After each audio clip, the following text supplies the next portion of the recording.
Good morning, guys, and welcome back to the channel. So I've had a really interesting 24 hours to say the least. We've got so many weird issues going on in the LUNC community. I myself notice a lot of these different discrepancies. I am one for picking up on patterns, variables, and common denominators.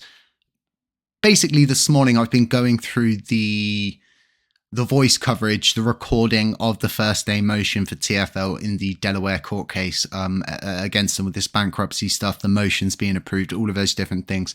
We've got some weird things to go through later on today. Today's actually going to be really good because we've got a podcast to do, which should release today. If not, it will release tomorrow, depending on what time I do it and what time it finishes. All of those different things, discrepancies, right? So that will be with Frag and Straff, two developers on chain. We're just going to be chit-chatting about all of the different things that are going on and more or less just having a mature conversation about the blockchain and different things. And I think it'd be good to have a catch up specifically as well with Frag. So without further ado, let's move ahead to the points of this video, because I do have some other, like I said, things I want to go through here. And I also want to further elaborate on a few different things. But firstly, let's take a look at the price this morning. It's looking good, right?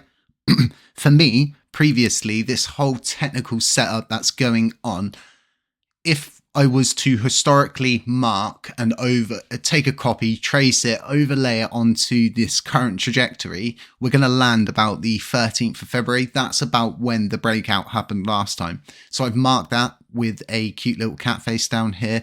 And what I'm hoping is this is going to be around the area we'll either see a breakout or a breakdown. And it's all going to be down to what's going on with the community, how we perceive new holders, new people getting involved, and if the coins are moving about. We definitely need interest to push the momentum forward more. So let's talk quickly about this KYC situation, because honestly, if you want to know how much influence there is from other chains on this blockchain, just go and look at the voting for this, because honestly, the lunar influence on this chain is real. It's happening. It's relevant. It's totally 100% there.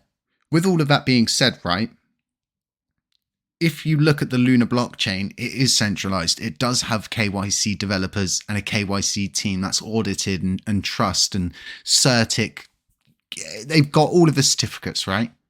And then you've got these people that are only building on that chain, but validate this chain specifically for the massive cash payouts that they get from being top validators, right?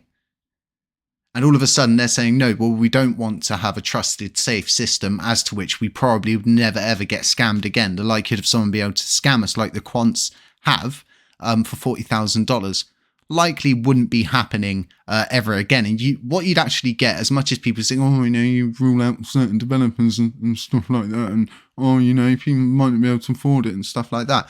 I honestly only want to see the best of the best on this chain developing, and that's the end goal for me. I want to see the best of the best. I want to see people who are not compromised. I want to see people who haven't made backdoor deals. I just want to see trusted people do their job, get paid, so we can all prosper like we all signed up to begin with. Now, currently, this is a neck and neck proposal. It's 34.59% yes, and it's 35.09% no.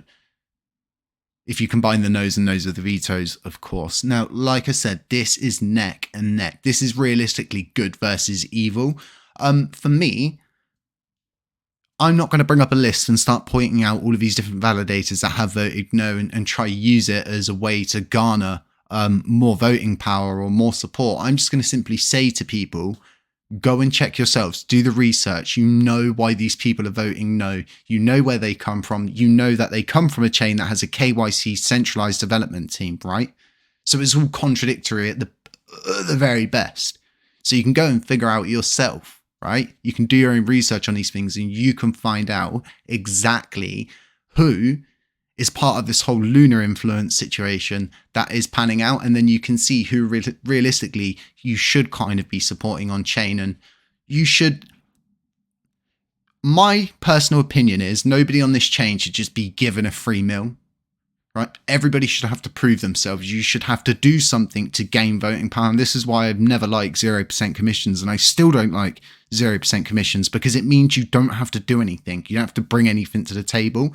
If we just have a validating base full of Luna validators that do absolutely nothing, and then people that do absolutely nothing because they got involved and gained a decent amount of voting power to basically kickstart their validators to begin with, and then ultimately, right, we just end up with a crappy validating set. And that's realistically just the way the cookie crumbles with stuff like that. You'll become a product of your own arrogance, so to speak. Now, my other issues that I've got at the moment, and I personally think everybody's jumped the gun on this. You may not agree with me. You may think, oh my God, HCC, I can't believe you just said this. Oh my God. But we've paid for work that hasn't even been approved, merged, checked. We haven't even voted on it. We've literally paid, and I didn't vote on this. I didn't abstain. I didn't even vote on it. Because what is supposed to happen, and I got this confirmation from Vin himself, is there's going to be a proposal that goes up to have the work merged into the code base. We're going to have, as validators, as delegates, and just as a community that are involved, if you have a small bag and you're not delegating, whatever, right? It's just going to be down to all of us to actually go in, check the work, check the code, make sure there's no issues, no bugs. It's down to us. Once that goes through and it gets merged and approved and put into the code base and it's functioning, then this spend proposal should have gone up and not before. Because how many times as a community have we been fooled? Because it's not once, twice, it's not even three, it's even worse. You know, fool me once, shame on me. Fool me twice, shame on you. Yeah, it's even worse than that, right? We had this from Terra Rebels. We've had this from the Quants. We've had this from the L1 team, right? And no one realistically has ever played by the ball. And once again, we've got people not playing by the ball. And the issue is, right, everybody starts off good. I've always found this. Everybody starts off great. All of these developers always start off great. They get paid a bit of money, goes downhill. We saw it with Vin and the L1 team. We saw it with LBA and people like that. We've seen this many times. Now, like I said, I do have some further discrepancies to go through here. Like I said, I notice things, I look for common denominators, I look for patterns, so to speak. So like I said, right, it's not that I don't want to see them paid. Just to clear anything up here, I want to see the correct process happen in the future. Because when the proposal comes up, because everybody just thinks the work's merged. Everybody thinks this is done, dusted, it works, it's all done, there's no bugs, it was great. On to the next thing, which they are, and this becomes the issue. So now, say, I don't know, there is a state-breaking change issue, or a bug, or a kink, right? These guys are already steaming ahead, they've already been paid, and they're on to take over the L1 team, so to speak, which I find very interesting. Now, like I said, it's not that I'm against them. It's not I'm saying that their work's bad. It's not saying anything. But as a validator, and as I would know a lot of validators, they've not even looked at the work. They've not even checked the work. No, it's all, everybody's jumped the gun in my opinion. But that's just my opinion. Okay, it's just my opinion, and I'm going to be like the 1% of the 99%, I guess, in this situation, because look how strong it was on a yes vote. I mean, absolutely crazy. I think even all nodes got involved, although I don't tend to look at who's voting what at this point, because then you fall into that trap, right? Right. Anyway, side tandems. Let's move forward. So let me bring up. Oh, I've brought up the wrong screen. Oh, it's early this morning. Okay, let me bring this up. So Genuine Labs are now proposing the same security upgrade packages that the L1 proposed. And at first, I noticed something very strange with Genuine Labs. And it's the same thing I'd noticed before the quants had proved that they'd scammed everybody. I'd noticed they had got very cozy with all the narrative rabbi with people like that, and they don't get any grief, they don't get any issues, they don't get any problems. And it's the same with Genuine Labs. I'm seeing the same pattern play out. They get no issues, they get no comments, this is the whole same, right? This is the whole same package being proposed by these people, okay? Absolutely no issues on it. Now let's take a look at Vin's package. And you've got all of these people, content, and you guessed it, you've got the idiot himself. So can you kind of get where I'm coming from here with this sort of thing? And it's the same with even something very small. So if we look at what the work that they've just done, no grief given, they're getting no crap, they're getting no problems from all of these people. But if Strafe, a volunteer person on this blockchain, is proposing something, he's getting grief. You know, and for me, like I said, before the quants cozied up with all of these people and the community trusted them and they were keeping it on the low, I had noticed that they weren't getting any grief and they weren't getting any problems and they weren't getting any issues. And for me, you don't need to be a rocket scientist to see something weird's going on. And there's so many weird discrepancies that are going on this blockchain at the moment, to say the least. So for me, I would say to everyone, be careful. We've been tricked many times before. If you've not seen part 1, 2, and 3 of LUNC Got Weird, go back and watch it. Honestly, it will blow your mind, because at this point, right, this is a game of chess. And chess is all about concealing your strategy in plain sight.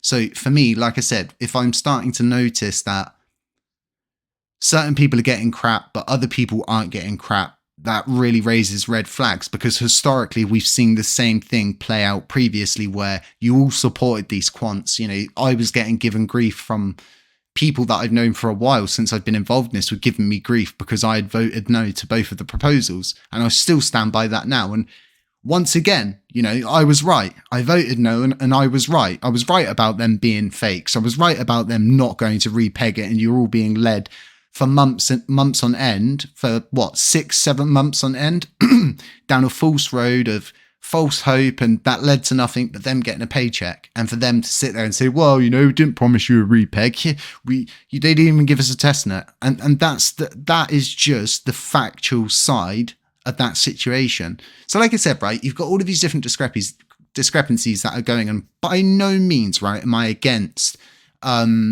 Genuine Labs. By no means am I, but you jumped the gun. Long pause there for dramatic effect, but everybody's jumped the gun here. And I think a lot of people are going to be shocked when they see the proposal get put up that you've got to vote on to merge this work into the code base. And if it turns out for some crazy reason, right, we say no, but it doesn't matter. They don't need to do anything. They've already been paid. They've already been paid. It's absolutely fine. They're on to the next job. So for me, I'm not going to be jumping the gun. I'm not going to be following every other lemming off the cliff. I will stand my ground, and I will say and stick by what I say and say I'm not going to vote on this because we haven't even cleared it. I haven't even had a chance to go through and look at it because it's not been put up for vote. There's nowhere and no clear information to show us where we need to go, what we need to look out. Yeah, I don't know where everybody else has got their information from, but let me know what you think in the comment section, folks. Other than that, right, 10 million. Oh, it's so early here in the morning. God, 10,000 USTC every month, 1 million LUNC every month to the top 3 commenters. We've got a Patreon. We're working on indicators.